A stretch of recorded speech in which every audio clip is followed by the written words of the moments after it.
در همین 3 دقیقه معرف راسخ گفته هستند که برادر گفتند که بیایید همه جماعت اگر چه اختلاف نظر داشته باشیم یک جا شویم وحدت کنیم.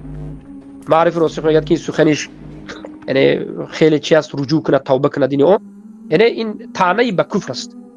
اگر ظاهر نگفته باشند هم این طعنه به کفر است. من خودی معرف راسخ گفتم که معرف راسخ شما در اینجا تکفیر کردید. سخنی که معرف راسخ به بالای من تهمت کردند و شما جوانهایی که هستید در حقیقت جهلا تهمت کردید. اگر همین صدای من بیارید من میبرایم در بین مردم میگم که کافر بودم توبه کردم. من میبرایم در بین مردم میگم که کافر بودم توبه کردم. من میبرایم در بین مردم میگم که کافر بودم توبه کردم. ما اگرچه اختلاف نظر بسیاری مردم از همدیگر اختلاف نظر دارند، لیکن ما مصلحه عمومی را وقتی که نظر میکنیم ما باید همدیگری را دفاع کنیم، همدیگری را احترام کنیم، همدیگری را باید همچون یک ملت دانیم. و علیکم السلام و رحمت الله و برکاته. برادر گرامی سایتتان خوب است؟ سوال داره خیلیتی؟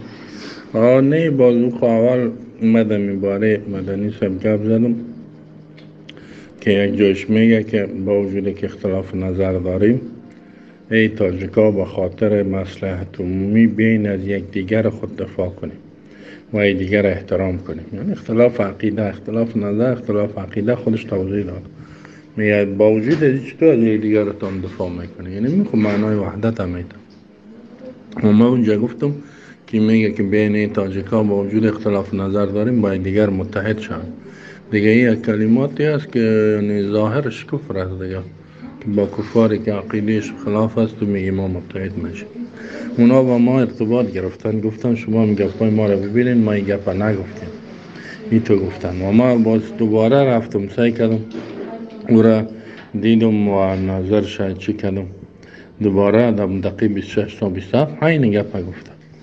الفاظش اینمی است که این تاجیک ها، این مردمان تاجیک با وجود که اختلاف نظر داریم و مردم داره باید یک دیگر خود دفاع کنن و احترام کنن به خاطر مصلحت عمومی.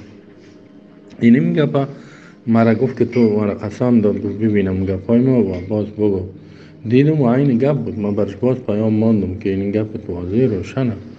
مرا گفت که اول مرا گفت که نه تو غلط فهمیدی، هدف موضوع گپایی است که با وجود اختلاف نظر داریم به بالای دیگر تهمت نکنیم، با بالای دیگر تهمت نکنیم. اینطور گفت. ولی ما باز سعی کردم این گپ بود، همین گپ بود که یک دیگر خود دفاع کنیم. باز برش گفتم، باز با ما دیگر روز پیام من گفت که هدف ما این نبوده. گفت هدف ما گفت الفاظ صحیح قبول کرد، یعنی خطا کرده، ولی هدف ما گفت احتمال است هدف ما مسلمانایش بود نه دیگه. گفتم خود شما گفتین که با وجود اختلاف نظر اگر مسلمان ها می بود خب می گفتین. حادثه یکی در مسکو شده گذشت، ما مردم خودکش هستیم. یا جوانهایی که در ترکیه پرانیدن، اینها تاجیک بودن، یک نفر تاجیک یک نفر به نظرم روس میکدام میگی افغان نبود، افغان نبود، افغان نبود، افغان نبود، افغان نبود، افغان نبود. این جاهلی بی ادب و افغانای جاهلی بی ادب. شما جاهل بی ادب هستید، شما بی ادب هستید.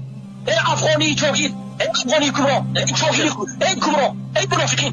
ای قوم من گفته گپ میزنم، ای قومی من، ای قومی من گفته گپ میزنم. این تاجیک که در تاجیکستان هستن امروز، اگر که اختلاف نظر داریم، ای حزبی ها، ای نهضت اسلامی تاجیکستان، ای گروهی 24، اگر که اختلاف نظر داریم، من و شما یک قوم هستیم. ای قومی من، یا قومی.